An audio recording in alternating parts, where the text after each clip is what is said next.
They don't come here to attack us because we're rich and we're free. They come and they attack us because we're over there. We don't need to go populist left or populist right. We don't need to embrace neo-Marxism or neo-fascism, these disastrous movements from the 20th century. Turns out the answer is pretty much our Bill of Rights, our story. Embrace freedom. That's the answer. And if the LP has a purpose, it's not to put people to sleep. It's to wake them up. We're here because we love liberty, and we're here because we hate injustice. We are here to save mankind. We are here to fight. Join us, the Libertarian Party, in perhaps the most exciting, grandest endeavor in history, the restoration of American liberty. Ideas spread, they can't stop them. An idea whose time has come cannot be stopped by any army or any government. Hello and welcome to episode 78 of Decentralized Revolution, a podcast from the Libertarian Party Mises Caucus and Mises PAC. I'm Aaron Harris and I'm your host. This is going to be the second to last episode of Decentralized Revolution before the Reno convention in Reno on Memorial Day weekend, which, if you've listened to this podcast or know anything at all about what's going on in the liberty world, you are well aware of what's going on. We're going to try to do a live episode, I think tomorrow as I record this. On Saturday, May 22nd, Michael Heiss is going to join me and kind of give a Reno preview. This is a special episode for me because it features one of my very best friends for quite a long time. He's probably my first actual real-life libertarian friend. I did an internship at the Cato Institute back in January of 1996, like January to March. And before that, libertarianism was, Murray Rothbard books and Walter Williams newspaper columns. And so to meet some other libertarians in the flesh was a great experience. Cato was a lot stronger on a lot of things back then. They're still great on foreign policy. And they were pretty darn good on legal stuff back then, and that's where my friend Scott Cosenza is our guest name. Scott was an intern for their constitutional studies department. Roger Pilon, Pilon, was kind of in charge of things then, and he did a great job. And Tim Lynch was kind of the second man on the totem pole there, and Scott worked with them, and he has gone on to do a lot of work in sort of what we would call actually he works for libertynation.com. They're what they call a conservatarian news and analysis website. They do some podcasts, including one called The Uprising that Scott hosts. And normally I don't like the term conservatarian because it's conservatives who, think they're being edgy by, I'm for the flat tax and, I want to legalize weed, but, on foreign policy and stuff like that, they're really bad. And this bunch at Liberty Nation, I think, is quite a bit better than that. And I know Scott is a very strong libertarian, and I recommend his The Uprising podcast to me, I kind of get a lot of it's kind of my weekly overview of the political news. And you get analysis from Scott, who's a libertarian. His co-host is a guy by the name of Tim Donner, who's a libertarian leaning conservative. So I kind of can keep up on what's going on through that podcast without having to listen to, any of the corporate media or anything like that. And it's usually a shorter podcast than maybe like Tim Pool's or somebody like that. So I recommend you checking that out. I'll have a link to that on the show notes page, decentralizedrevolution.com/78. And I hope you will enjoy my talk with Scott Cosenza. All right, Scott, how long have you and I known one another? We met in 1994, I think. Is that about right? It's January to March of 96. It's 96. Wow. Yeah, at the Cato Institute. So I was still an undergrad, and I'm not sure where you were between undergrad and law school and all that. So tell us a little bit how you got to be an intern at the Cato Institute, what your education Oh, that's was right. like. I did Cato immediately after school, Okay. not during. That's what had me confused. You know, you get Okay. older, you get old enough, and you these details start to fade. I know, yeah. I was a political science major, and in the course of my studies, I did a really great internship, and I recommend internships to anybody who's out there and just starting out, or not. You get to, if it's a well-placed one, you can really move mountains for you. And anyway, this was in the Maryland General Assembly, and I was a legislative assistant for two Republican delegates from a suburb of Baltimore. And one of them was on the economics committee, and we had an economist from Cato come in. And this is, you know, before the internet, basically, at least practically speaking, for those of us who use it, you know, all the time. And I didn't know about the Cato Institute, and learned all about it and learned what they did there, and that it was a free market, libertarian-ish or libertarian institute. And it piqued my interest, and I kept in contact, you know, with Dean Stansel, who was who's the economist that I know you know, or knew anyway. Yep. And after school, I had a gap. I graduated. I was a December graduate of college. I went that extra semester, and before law school, it seemed like a great place to spend my time and to move the ball on liberty and learn a bunch. And through that connection with Dean, I got the internship, and of course met you, and we've been friends ever since. Yeah, it was a great little group, and a lot of people. Like, we missed Michael Malice by a few months. I think he was a Cato intern. I think within a year of when we were there, he was an intern there. So that would have been. Imagine how magical that would have been. Yeah, right. If we had or we'd have stories about how he wasn't the Michael Malice that we know now. Yeah. I know, but I have a feeling that we would have got along. He seems with him like it. Oh, back 100%. Yeah. then. Even the real wingnuts you could get along with, you know? Yeah. Well, yeah, we got a couple stories about those guys, but not germane here. You have a connection, of course, Michael Heiss, who's, you know, chair of the Mises Caucus, and Jeff Douglas, another one of our board members, are Philly guys. And so tell us about your connection to Philly and where you went to law school and all that. Sure. Well, I was born in Philadelphia, or a couple hundred yards outside of the city limits. And both my parents are there. I grew up 11 miles due east from the city in the suburbs in New Jersey. And I'm a graduate of the Villanova University School of Law, which is just outside on the western suburbs of Philadelphia. So through and through, I would say, is my my connection to that place. Yeah. When I met Mike, I, you know, immediately kind of had a rapport with him and Jeff, because I know I know the Philly culture from you. So what you do now at Liberty Nation, tell us about that and your podcast, because I want to establish how good you are and how much you know about all this stuff before we get into talking about the current Supreme Court stuff. Okay. Well, I'm the legal affairs editor for libertynation.com, which was, it's now, boy, time flies. It's coming up on 6 years old in November. And so my daily work involves reading the decisions before the court. I listen to oral arguments and read the briefs before they're presented. Basically, any big case that's likely to demand coverage in the publication. This includes not just abortion and gun control, although those are, you know, if there's a abortion or gun control case, that goes right to the top of the list, right? Everybody is interested in that, but also other issues that pique my interest, especially Fourth Amendment issues, search and seizure, and federalism. And I'm interested in all those and write about them on a weekly basis. And I have a podcast that also goes out weekly called The Uprising Podcast.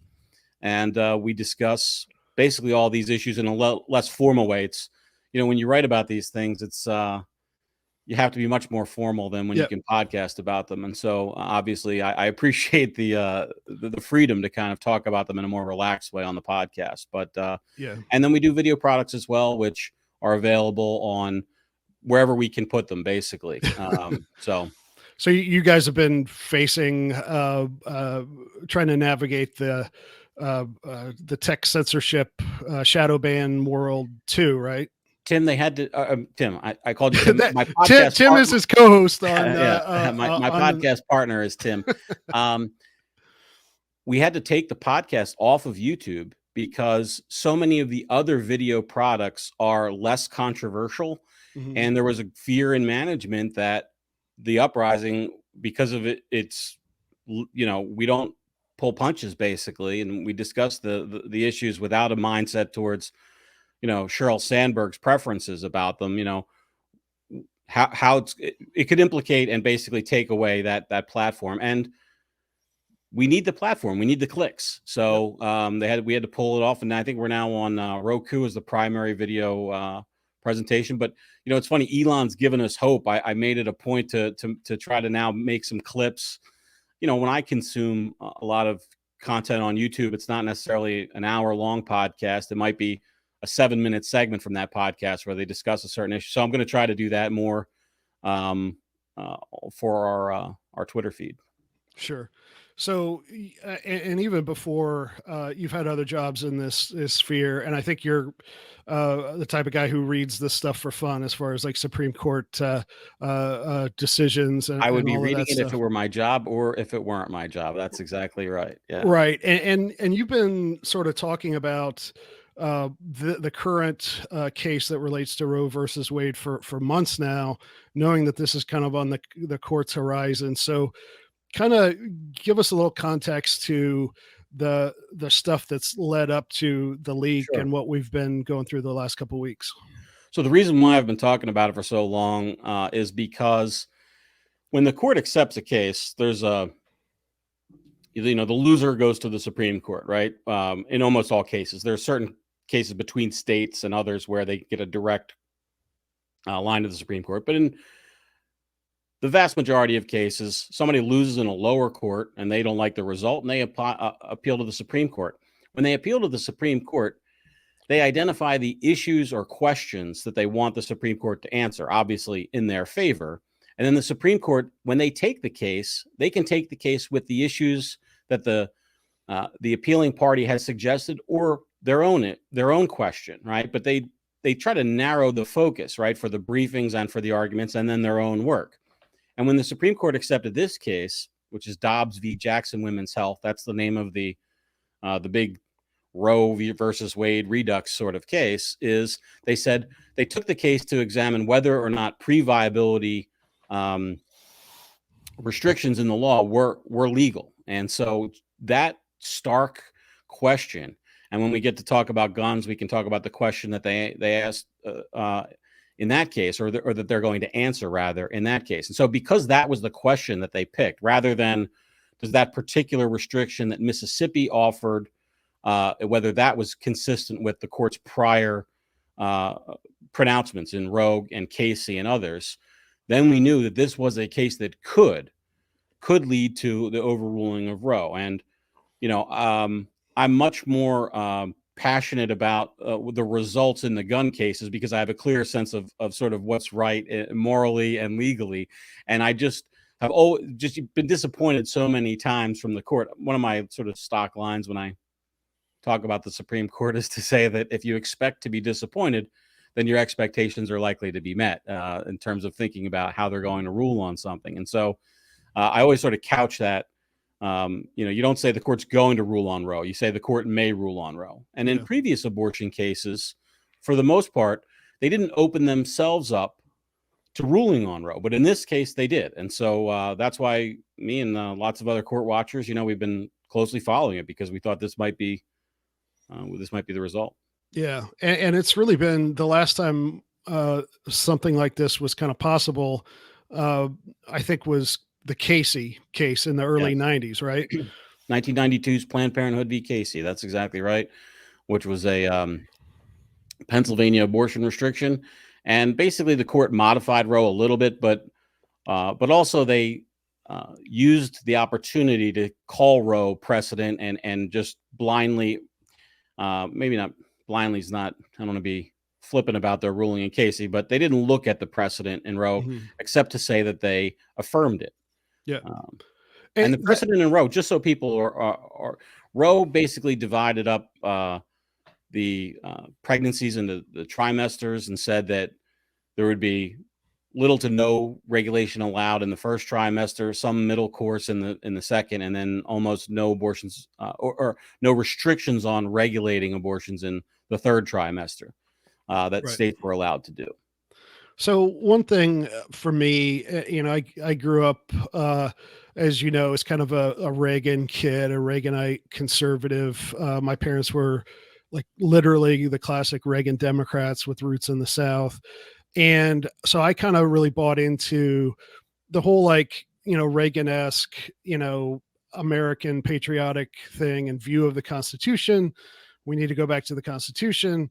The Supreme Court should be, a guardian of our rights and all that stuff. And, when I started getting in, discovering Walter Williams and then Murray Rothbard, and I kind of developed kind of that hard libertarian, cynicism. And in this way, I think I think to be cynical of government is like a really good thing and not like an evil soul destroying thing. Like if you're cynical of like every other person in your life or something, it's a necessary skill, I think.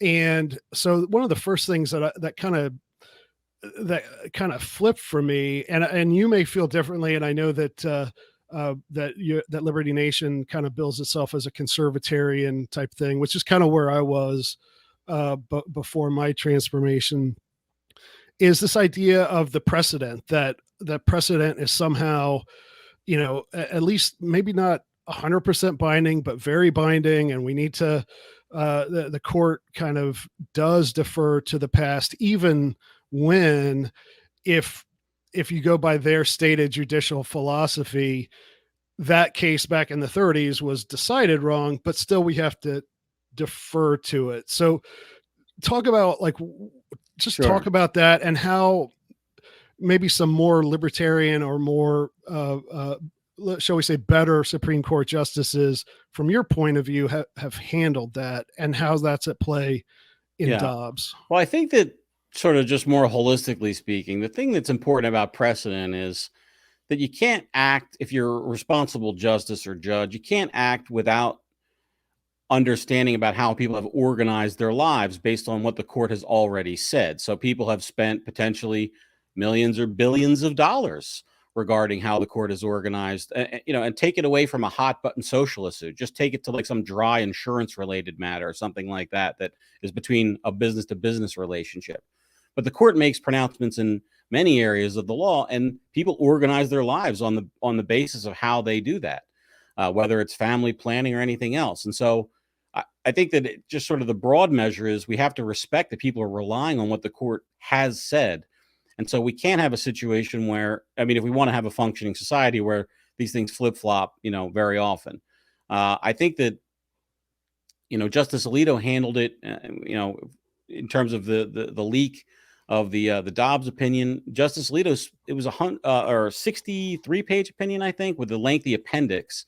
And the bulk of those pages were Justice Alito saying, we're overruling this precedent, and here's me giving respect to the precedent, meaning we're not just going to say we don't like that rule, but here's why we're moving away from that precedent. And Roe is just one of the worst decisions. I'm not talking about the result. I'm talking about the actual words on the paper, the decision and the arguments. It is a bad case, including and even some very strongly pro-choice legal people say that. Right. Oh, absolutely. I think Ruth Bader Ginsburg said words to that effect. That, just to go to their Christ saint figure for the court and the abortion issue. And not only that, but there was a fraud perpetrated upon the court with some briefings by some of the pro-choice side. So, to say that Roe is a bad decision or a bad case does not implicate. It's actually one of the reasons why it's so nice to come on and talk to somebody who's a libertarian, because you don't have to say just because you think a law says one thing or another, or a constitutional provision says one thing or another, that implicates whether or not a person should do something or should not do something, or the result. So Roe was a bad case, and I think it's good that Roe be overturned because of the precedent, because it's, to rely on it and say we can't make a change because its precedent is wrong. What's right is to say people rely on these precedents, and if we're going to overrule or overturn a major precedent, especially if it's a big one, We could talk about Brown versus Board of Education after Plessy versus Ferguson, which said that the states in the South could segregate students on the basis of their race. They did make different schools on the basis of their race. So it's you could say, well, that's an outrage. It is an outrage, but also let's recognize that if you're going to change these things up, it does have, a massive impact just in the mechanics of how society is organized and how these people rule their lives. So I think that the more reliance there is on a precedent, the more important it is, then the more justification you should have before you kind of overcome it. But that's not to say that it's locked in and we don't change it. There was Ketanji Brown Jackson was asked about super precedent in her testimony, and she declined, or she rejected that notion that Roe or other cases were super precedent. She said all the court's decisions are precedents and deserve precedential value. And I think that's the appropriate way to think about it. Now, Justice Thomas is basically the sort of one of the most libertarian, especially before Gorsuch, and we're still seeing exactly where he comes down on it, but he may be more libertarian than Justice Thomas. But Thomas has said, hey, if it's wrong, it's wrong. We're going to we're going to overturn it. And I appreciate that that position as well, just with a skosh of deference to the fact that these people have organized their lives based on what you said 3 years ago. So let's make sure that what you say this time is right? Because we don't want to have to go back in 3 years and make another change. And I see, and as I'm an anarcho-capitalist and radical decentralist, so I think I differ from you a little bit on this, but like, to me, that's one of the great drawbacks of the Supreme Court. And, I'm no fan of democracy in the legislature either, but at least with that, you can make bold changes fairly quickly. And there's some link to the mood in the country, and you kind of can see it coming, right? Like, let's say that if Trump would have been a more organized and disciplined person, he could have gotten through a lot of his program, economic and otherwise, through, but at least, half the country would, or 30% of the country would have been apoplectic over it, but people could have seen it coming.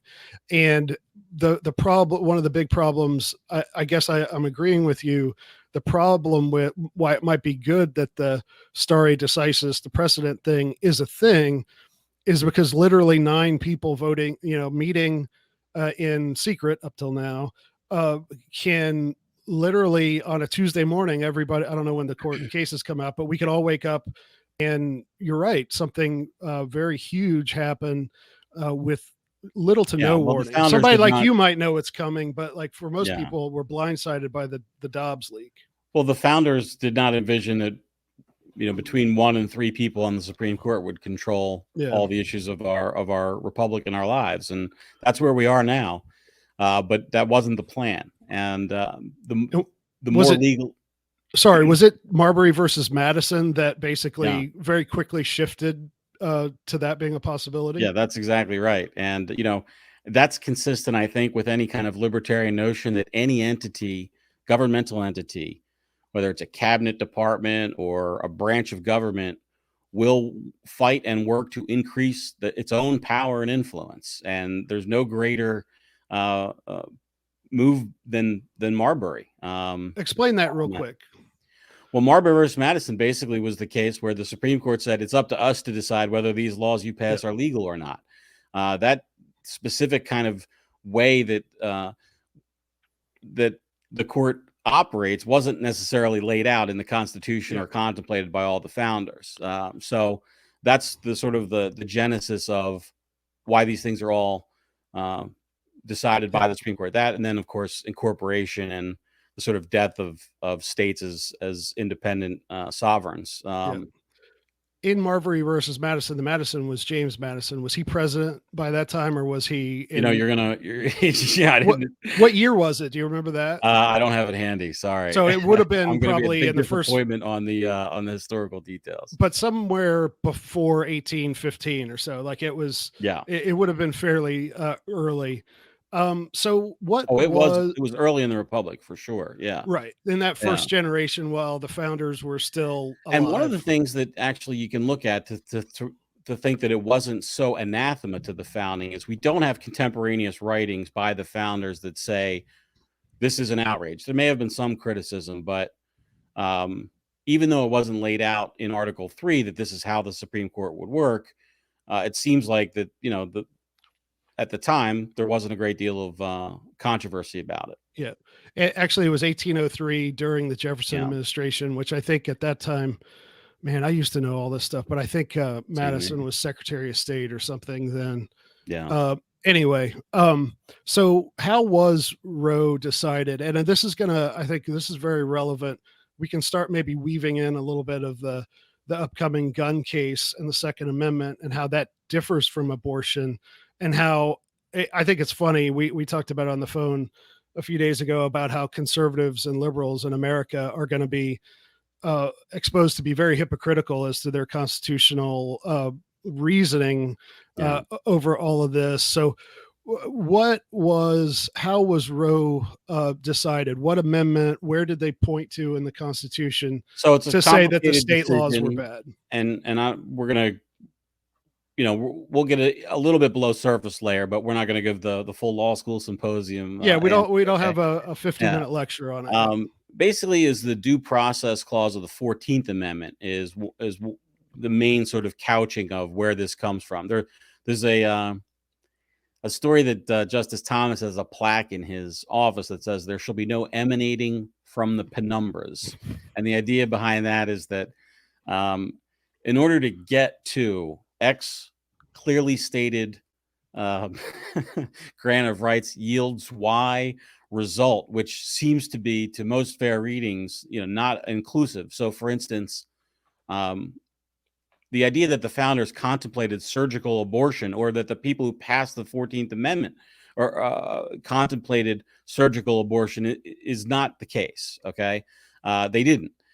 So how do you get from saying that what they did contemplate and wrote down then yields a result, which is where Mississippi can't pass a law to restrict abortion rights, before a certain number of weeks? Well, they say that it's in the due process clause, and within the due process clause, institutes that these are the post-Civil War slavery, amendments, and basically they're passed in order to kind of guarantee that the newly freed slaves and blacks generally would have the same basket of rights within a state that the whites had.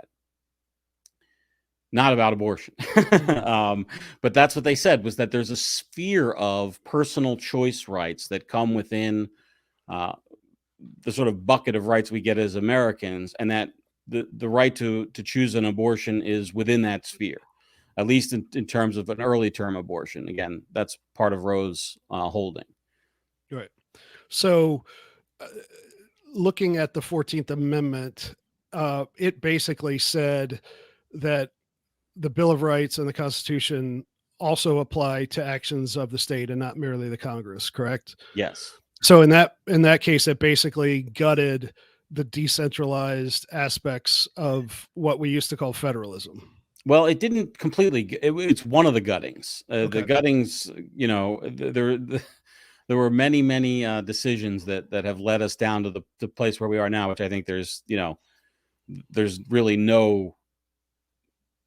You can't really make the case that the states practically are sovereigns or co-sovereign with the federal government. That's really a fiction. At the time, the founding, of course, it was the opposite. They were even stronger in many ways than the federal government. Yep. But yeah, that's one of them. The incorporation, all of the incorporation cases where the federal government, in the form of the Supreme Court, has said we're going to incorporate this right against the states that were initially only contemplated against the federal government. You didn't have, your rights under the Bill of Rights, and we could just talk about the Second Amendment. It's convenient to do is to say that you have the right to keep and bear arms. You have a right to keep and bear arms, and the federal government can't implicate or impinge upon that right. That's what the Second Amendment says. And it only was recently incorporated against the states. The other rights in the First Amendment have long been, or most of them, have long been incorporated against the state. So your right to free speech, I don't actually know what the date on free speech incorporation is, but it's generations ago where they say that state governments can't also impinge on your right to free speech, for instance, like the federal government prohibition. So in the wake of the 14th Amendment, which would have been 1865 or 7 or whatever, Yeah. a lot of in the successive generations, I think between there and the New Deal, just about all of the Bill of Rights was then incorporated or applied to the states. And what was the case that the Second Amendment finally achieved that status? That's a McDonald. Okay. And when was that? McDonald is I don't want to guess and give the bad info. Let me Okay. That's fine. Go ahead and look it up. Yeah. And then there was another big case called Heller, which I think probably and I think someone we know had a little bit of a hand in that. But what I think I know several people who had a hand in it. In fact, just to talk about that for a second. So McDonald was 2010, and that built upon the Heller case, and the Heller case was actually that's a 2008 case. The Heller case was started by a guy who was at Cato when we were, named Robert Levy. I think he's now chairman of the Cato Institute or in retirement, either one. But what a beautiful friend of liberty. Everybody, if you ever meet this guy, you buy him a drink, because he's the reason why the Heller case happened. The National Rifle Association was scared at the time and all times previously that they would get a bad result at the Supreme Court to articulate the right to keep and bear arms as protecting an individual right, and just federally. The incorporation arguments hadn't happened then. We're just talking about whether the federal Constitution gives citizens a right to keep and bear arms against the federal government, or in the face of federal government attempts to impermissibly regulate it. And Bob Levy said, no, we need a Supreme Court ruling on this, and he financed it. And along with some other lawyers, including some Cato folks that we know, they presented the case, and they won, of course. And that's why we now have, as a fundamental right, that's sort of the row of gun rights. I'm not putting them on equal footing in terms of their precedential value or, what I think of the opinions, but that is the fundamental the case that says we have an individual right to keep and bear arms. And then McDonald basically says, I think it's out of Chicago. It's an Illinois case that the states have to abide by these rules too. It's incorporation against the states of Heller and of the Second Amendment. Yeah.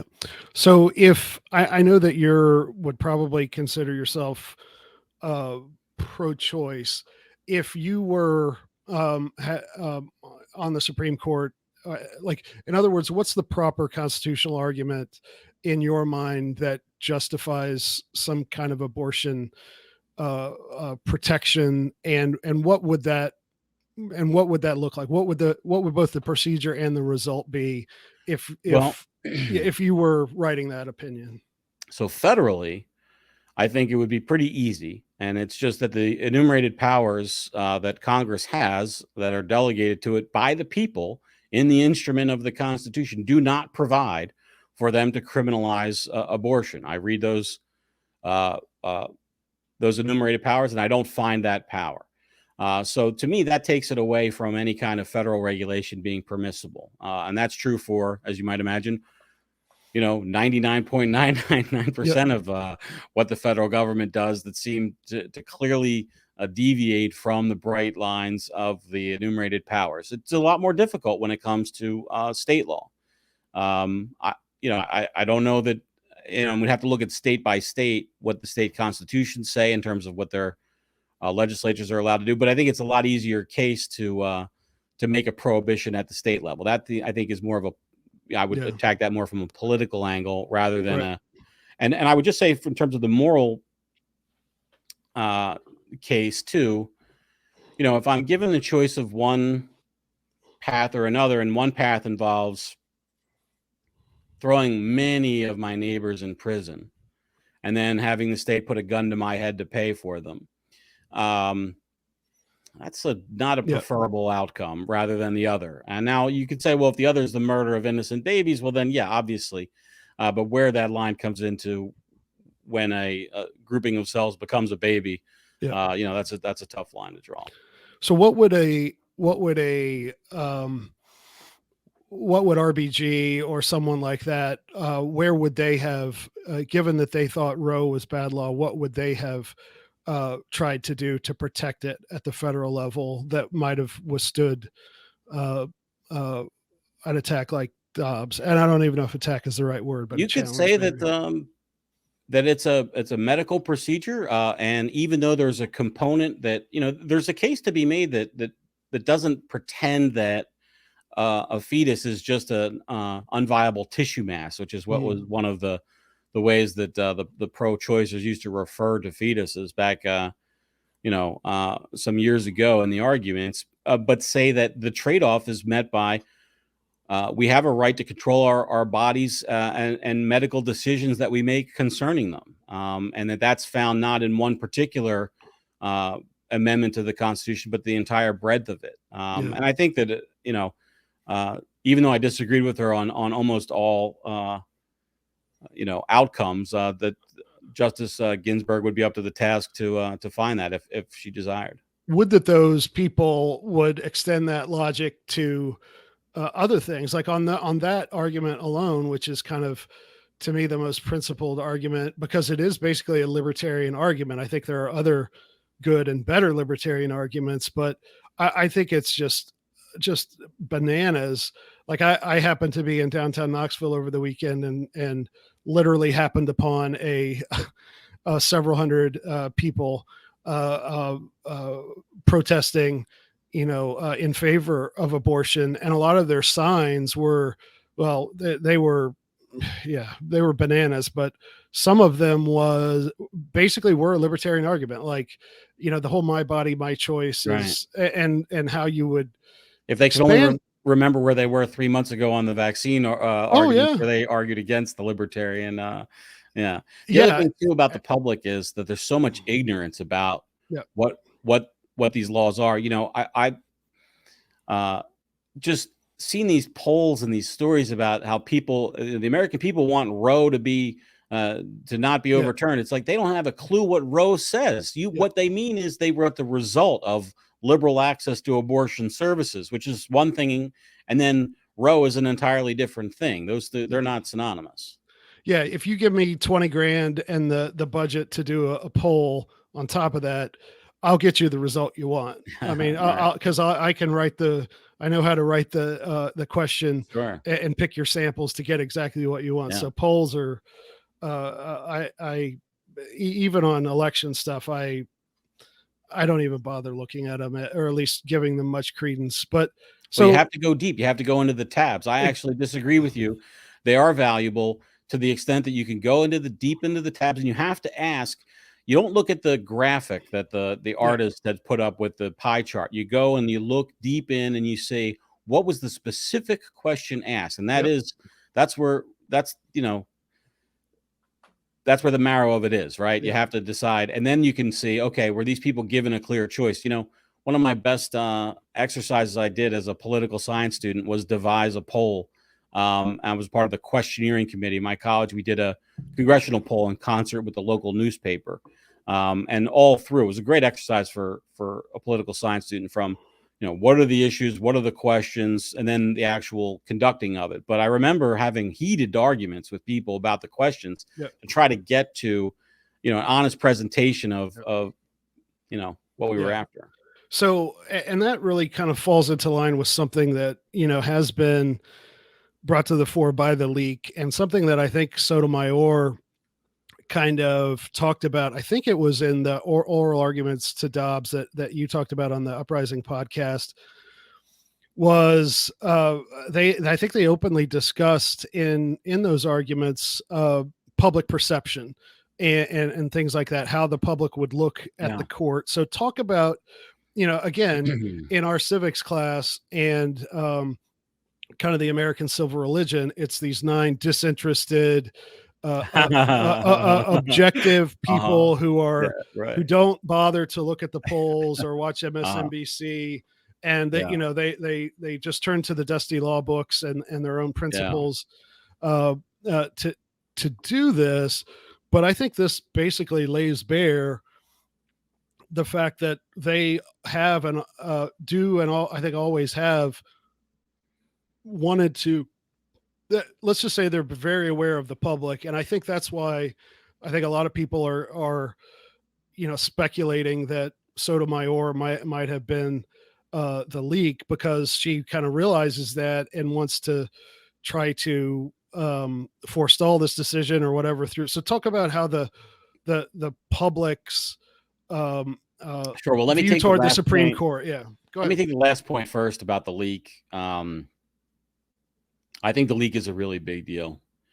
And it pains me as a person who does revere the court in a way that maybe is a bit unlibertarianish. But, my first job in Washington when I was at the Cato Institute was, again, pre-internet. I would, on opinion release days, I would drive down to the Supreme Court and get a stack of opinions so I could come back and give the Constitutional Studies Department lawyers their copies of the opinions. They could then read and then, write their stuff and analyses and respond to media requests. And so the other thing too, just in terms of how far we've gone from, that a libertarian audience, I think would appreciate how bad it's gotten.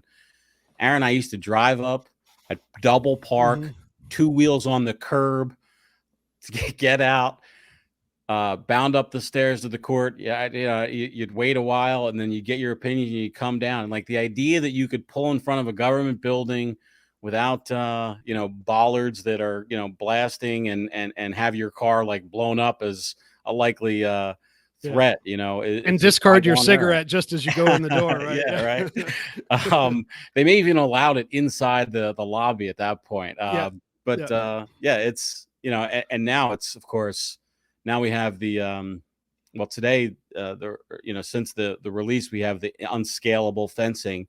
And some years ago the court removed the front door access, and Justice Breyer, of all people, wrote a kind of eulogy to that access and how it was important that it be maintained. Justice Sotomayor, I'll just say, put my biases out there, she's my least favorite justice. And I think that if any of the justices leaked the opinion, I think it was her. And the reason why isn't just because I dislike her. It's because I don't see from the right a lot of talk around many issues that say, yeah, there's these sets of rules that govern behavior, and those are all good, but it's permissible to deviate from those rules if we really, really want it.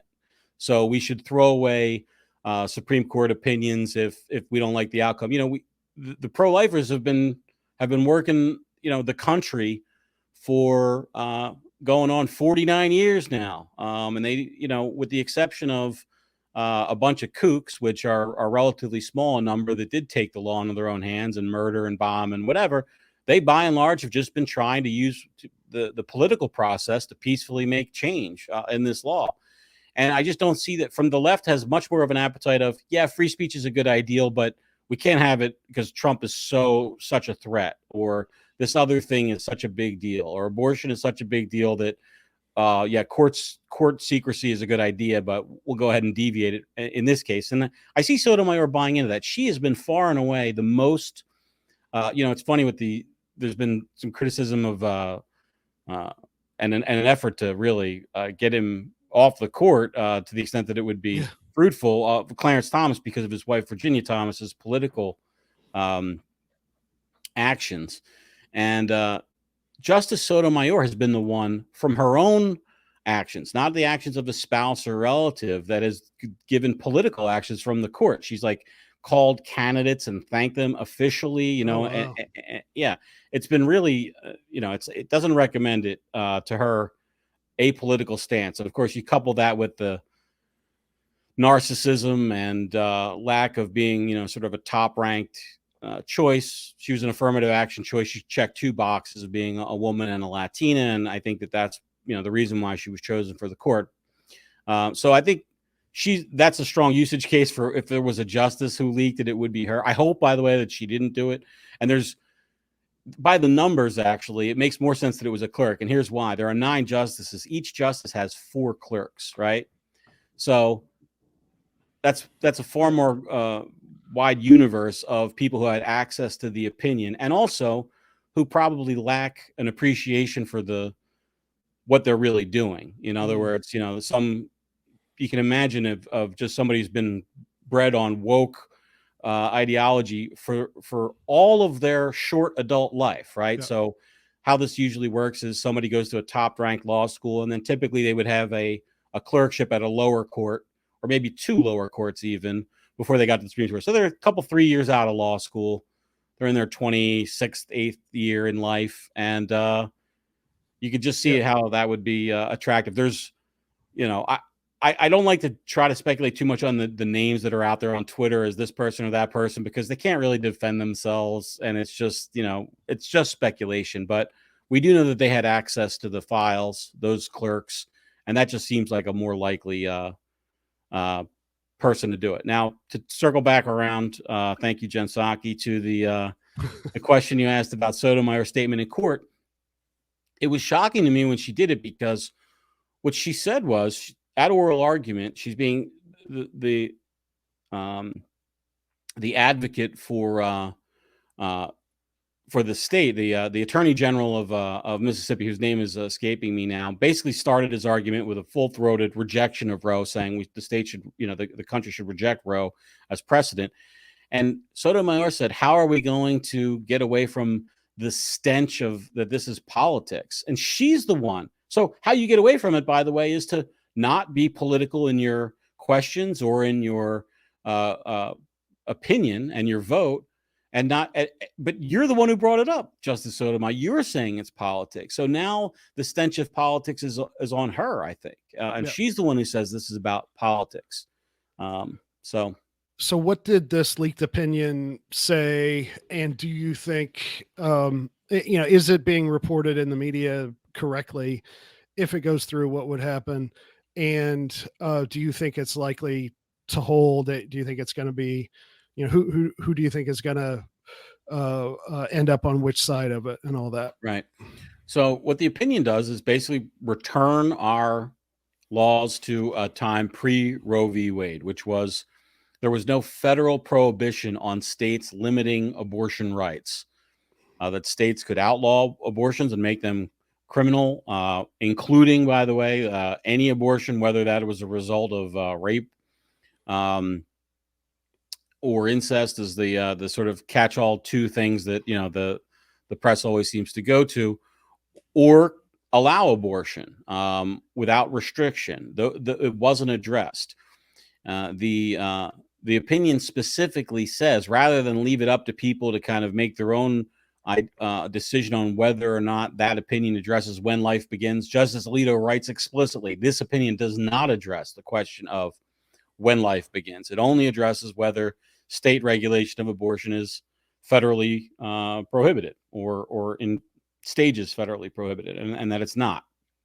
The other thing is, in terms of where we're going. And so, by the way, so that leaves, some of these states, I think it's a half dozen have, or Baker's dozen maybe, have trigger laws that would make it a crime the second that basically that opinion comes out. And other states have said they are moving in that direction. And then, of course, some states are just going to keep their present laws. And then there's a third branch, which are expanding abortion access. There was a story I was listening to I live in the national capital area, and there was a story out of Maryland on the radio a week or two ago where they were talking about training, allowing non-doctors to perform abortions because of the flood of abortion services they expect to come in if Dobbs, breaks out like the leak makes it seem. So they get awfully libertarian, awfully quick on this issue. It's so amazing. Funny, right? Yeah. God forbid you want to get some kind of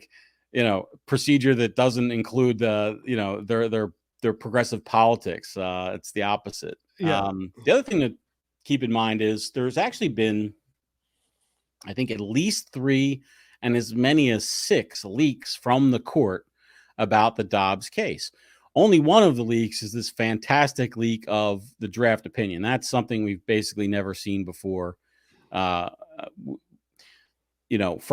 a court insider. There was a case a generation ago where a typesetter, I think, released a vote count to a Supreme Court reporter that I actually worked with early in my career. And there's another case where that reporter, Tim O'Brien, by the way, took a half-burned a draft opinion from one of the justices' fireplaces that he was interviewing, and who didn't realize that, that it was there. But that kind of leak, that's the blockbuster leak. But there was a leak to the Wall Street Journal, presumably from a conservative justice, that happened a week or two before the opinion was leaked. And, it may be that was a retaliatory leak. It's not just all, necessarily Sotomayor's fault or her ally or whatever, right? And then there was a leak definitely by a conservative member of the court to the Washington Post after the opinion was leaked from the conservative side. And then I think there may have been a leak to Joan Biskupik at the CNN as well.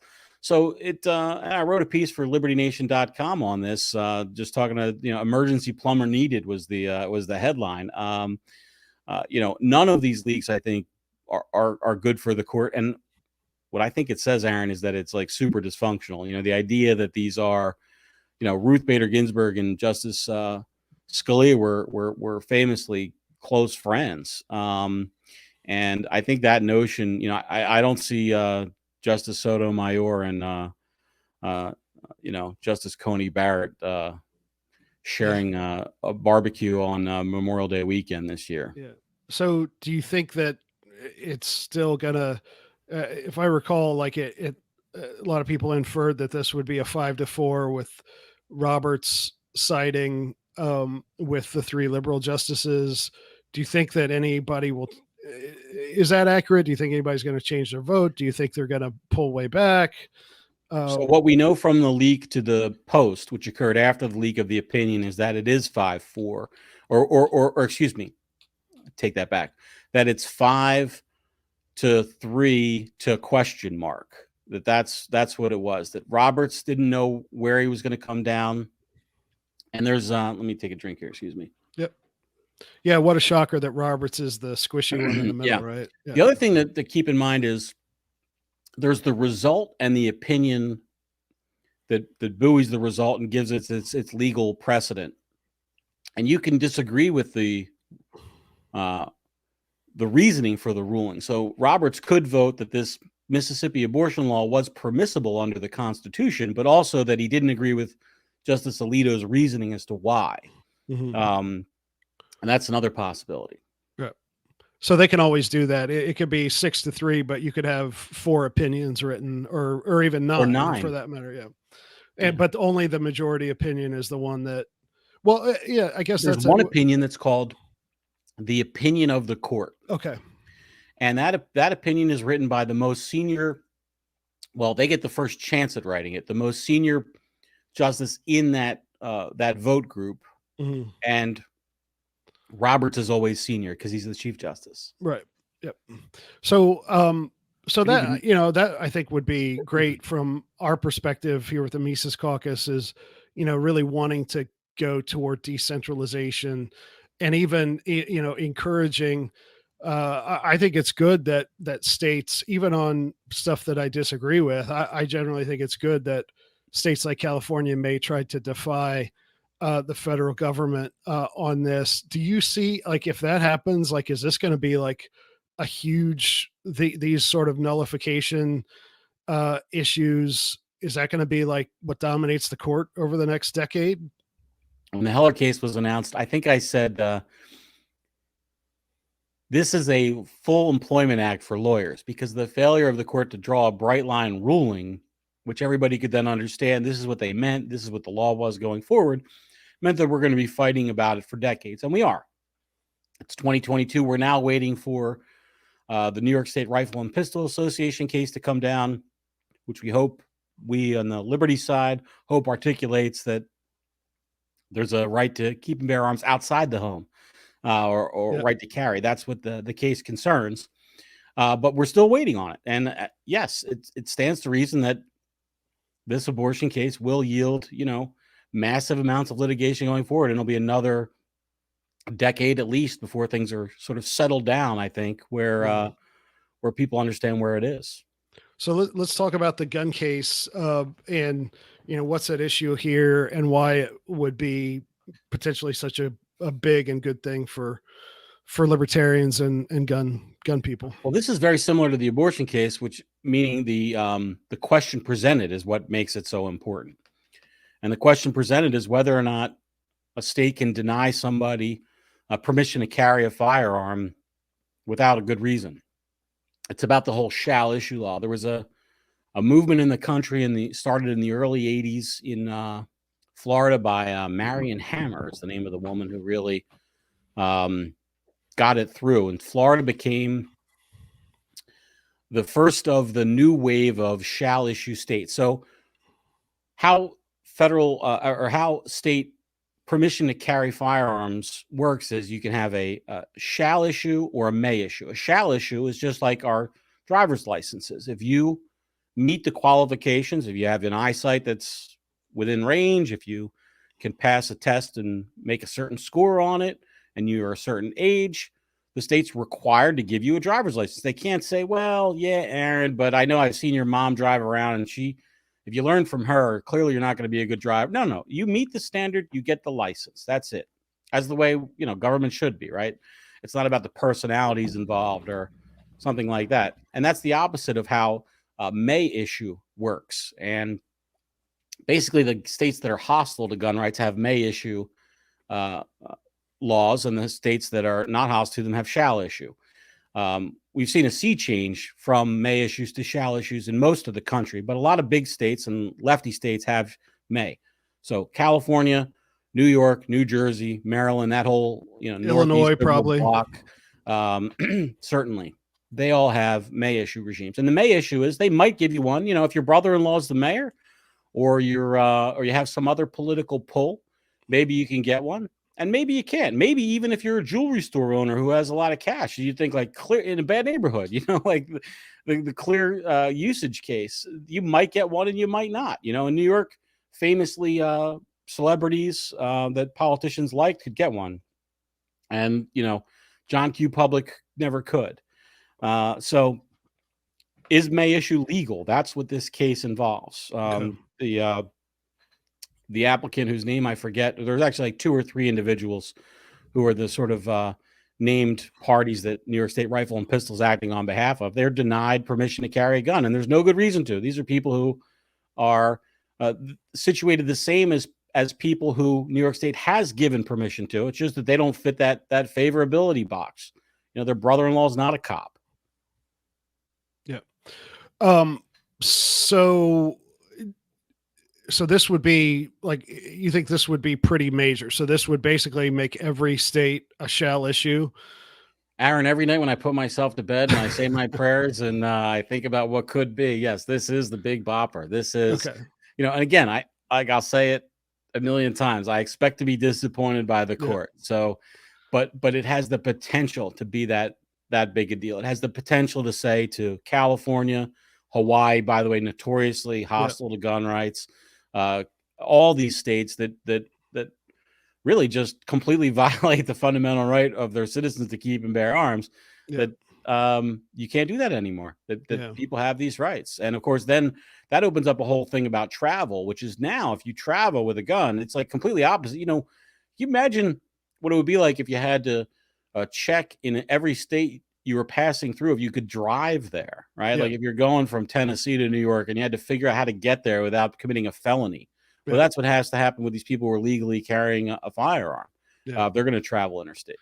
So shifting over a little bit to the political side of thing, you mentioned a little bit in talking, I think, about Heller, about the NRA. And I it's funny, the left has this caricature of the NRA as some, rabid anti-gun, radical libertarian, whatever. But like, who has been and who is today sort of, you think, the most effective political advocates for, and legal for that matter, for Second Amendment stuff? Sure. Well, for political, the NRA is, they're the big boy on the block. Now lately they've been really sidelined, I think, by the scandal at the top and the leadership. Wayne LaPierre is personally corrupt. And I think that he holds on to his position at the NRA because they're defending him in lots of these instances because he's the leader. And if he was just on his own, it would deplete his vast personal fortune that he got from, it would be inappropriate to say stealing, but through means that I think most of the members, if they were presented with the information on, would say, no, that's not a appropriate use of our funds in order to pay Wayne, either directly or through some workaround that he has with some production company or something else. At the state level, it varies considerably. I live in a state which has one of the most best run state level single issue policy groups around. It's the Virginia Citizens Defense League, which I'm a member of. I'm also a member of the NRA, by the way, and an NRA certified firearms instructor. So, the NRA does a lot of great stuff, but also they concede a lot of ground on some issues, especially that libertarians and well, not only that, guys but also what could they have done if they were run the right way? That's another thing. Just because somebody did a good thing doesn't mean that you just say, okay, well then we're just going to keep going with how it's been. So I would say that them and on the legal front, it has not been the NRA at all. They have been the opposite of helpful. They've been a boat anchor around progress. I would say the Second Amendment Foundation may be one of the best. Firearms Policy Coalition, another one. And of course, we have to once again give credit to the great Bob Levy, who self-financed the Heller case out of his own pocket because he loves liberty and he wanted to take a shot. What do you think of Gun Owners of America?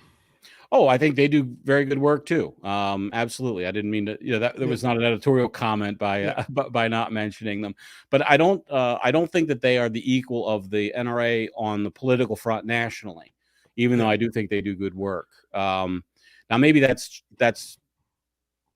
we're in a change state right now with how because of the NRA and what's going on there.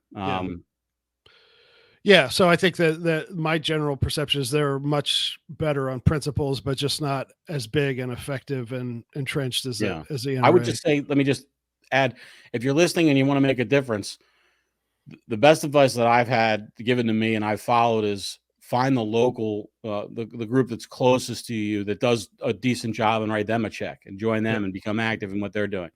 Don't do it. Don't give it to the NRA. They're a top-down organization, and I have found it an exercise in frustration throughout my adult life to try to move with the NRA towards securing these rights. So we've got a few minutes left, and I wanted to talk again as someone who is a pretty strong libertarian, but in the organization you work for and kind of a lot of the people that I think read your site and watch your content are sort of conservatives. And and as a former conservative myself, I am always interested in seeing where they're moving on things. And the aforementioned Michael Malice has the great quote that often conservatives are just progressives driving the speed limit, that the progressive victory of today is the standard conservative position 15 years later, whether it's gay marriage or assault weapons bans or some particular tax thing or whatever. So I think the COVID thing has woken a lot of people up, and I think a lot of people are waking up to, hey, maybe we do need to, maybe the cops aren't so great. Maybe a more radical federalism and decentralization might be a good thing.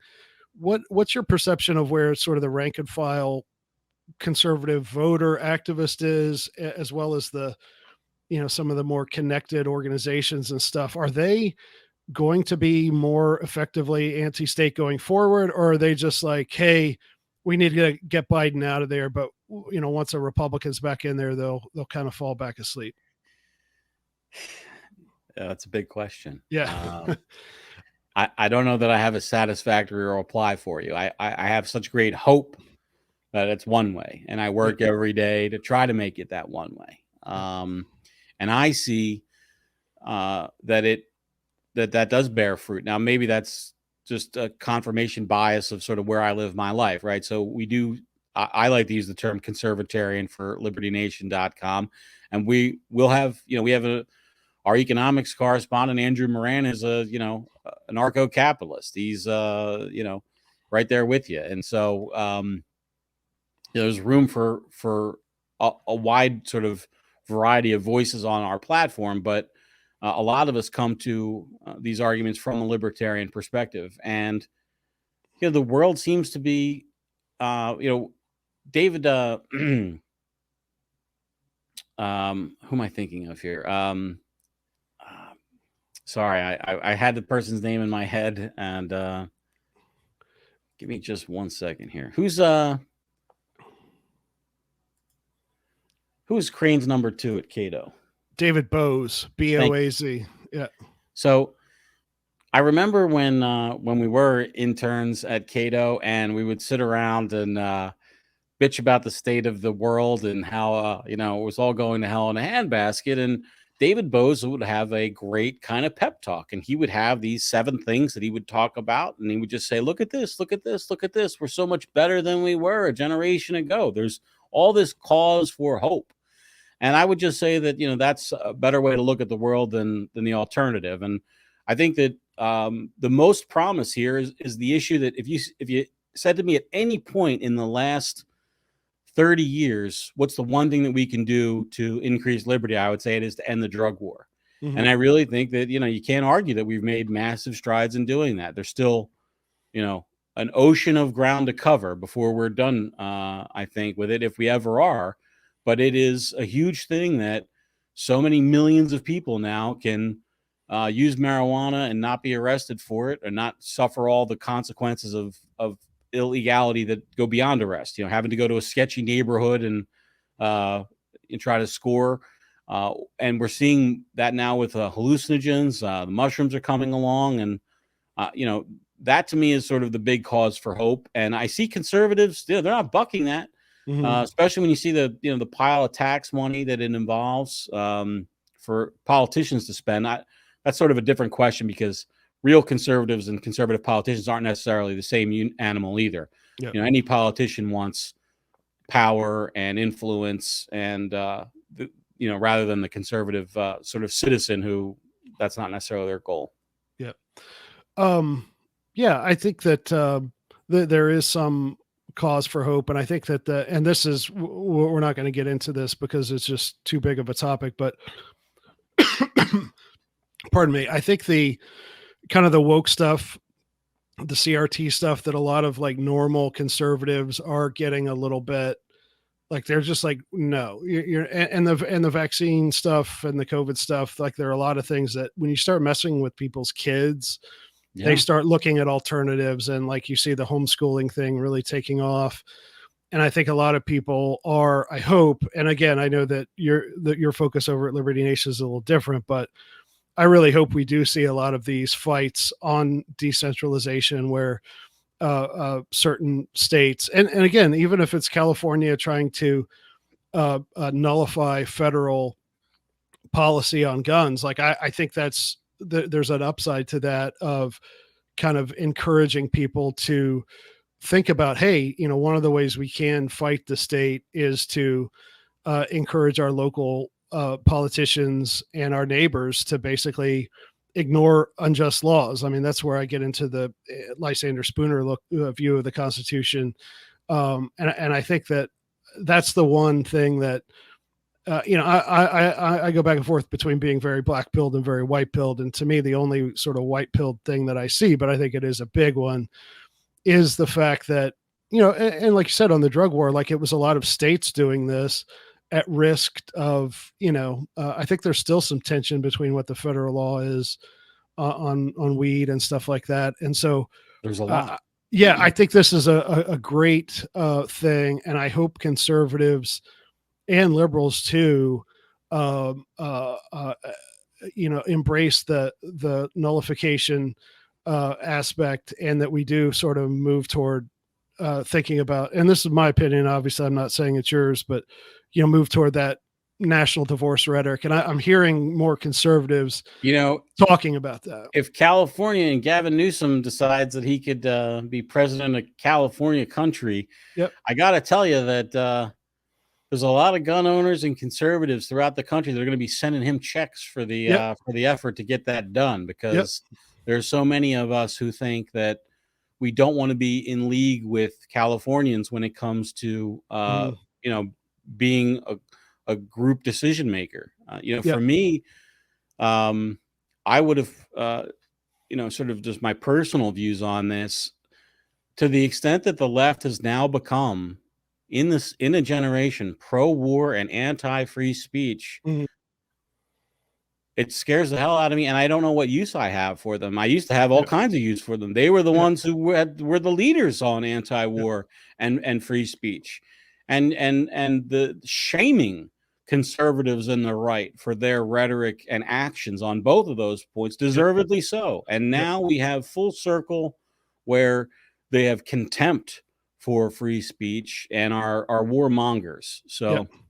Yeah, and I always sound like grandpa when I talk about that on the podcast here to younger people, but there was a time when, the generation of our university professors and things like that, they were those old school liberals who were anti-war, pro free speech. And even I had a guy who basically was a communist as a professor of mine, who was pro gun rights.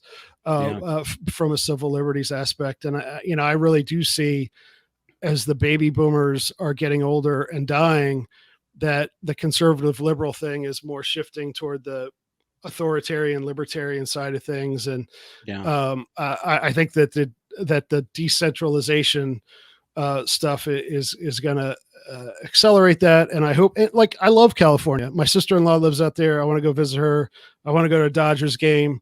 Want to go to the beach, but then I don't want them having anything to do with, my rights here Take a in Tennessee before you head out there, buddy. The other thing I just want to slide in, and just in terms of how we think about these things, if the gun case goes bad for us, and the one thing that the gun case, how that's completely different than a lot of these other issues, is technology is going to solve that for the libertarians. That's right. You've talked a lot about this. So very few number of years where you're going to be able to print a gun at home, and they will not be able to control it. There may be some kind of restriction, like you can't print a dollar bill the way that you can another piece of paper because of some technology that the printer company has implemented. But they're on the gun thing. I'm sure there'll be a hack around that, and so.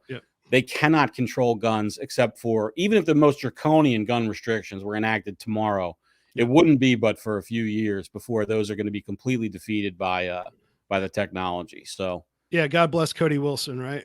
Absolutely right. Yeah. So tell people, I appreciate having you on, and I do personally recommend, even if I weren't friends with Scott, I do have friends who have podcasts and stuff like that, and I listen to them once in a while. And but I listen to The Uprising all the time, if only because you guys do actually talk about the news of the day, so I can kind of keep up on that. It is event driven. That's what we try to make it lively that way. Yeah. So tell us about your podcast, about libertynation.com, before we say goodbye. So libertynation.com was founded by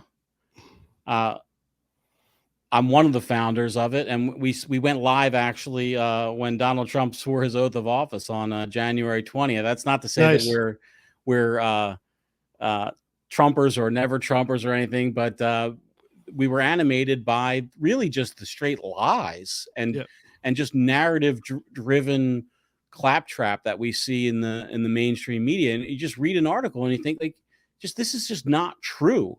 And one thing I can just say to everybody who I encourage you to visit libertynation.com, you're going to see a lot of opinions that you don't like, but you're not going to see any facts that are false or implanted there for you to think about things one way or another.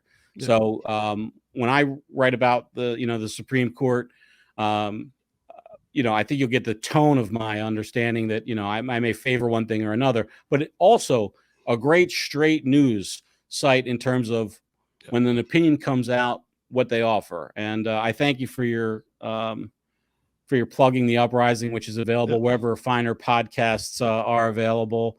And it's a weekly show. It's about an hour, and it's a conservative and a libertarian. My boss and my podcasting partner, Tim, he's actually a libertarian conservative. He's not straight conservative. He's really conservatarian is a good word for it, To the extent that things fall in the margin, he favors a libertarian solution, but there are some things that I think are just sort of dyed-in-the-wool conservative. So yeah, no, I recommend it, and I appreciate having you on. I've been talking about it for a while, and I thought, this case is the ideal time to have you on because you know so much about it. So if and when the gun thing comes out or something else huge, might have you back on if you're amenable to it.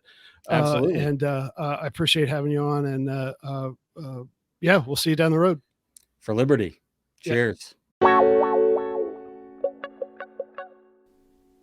And there you have it. I'd like to thank Scott Cosenza for his time and wisdom and, man, more than 25 years of friendship. I highly recommend you check out his stuff over at libertynation.com. And yeah, we're getting ready for Reno. As I record this, it's the Saturday before. If you see me out in Reno, please come up and say hello. I really appreciate all the support we've gotten over the last couple of years. And once we get past Reno, we're going to be able to turn our focus to, local candidates, to issues coalitions, and kind of upgrading things at Decentralized Revolution here to be a little more polished and professional and regular and things like that. So I really appreciate everybody who's supported the podcast and, more importantly, supported the Mises Caucus. So yeah, we'll see you in Reno. Thanks to Dave versus Goliath for all the music you hear on Decentralized Revolution. And of course, thanks to you, everyone who subscribes to our email list and gives to Mises PAC at takehumanaction.com. And all of you who share, rate, review, subscribe to Decentralized Revolution. Thanks for listening, and we'll see you after Reno.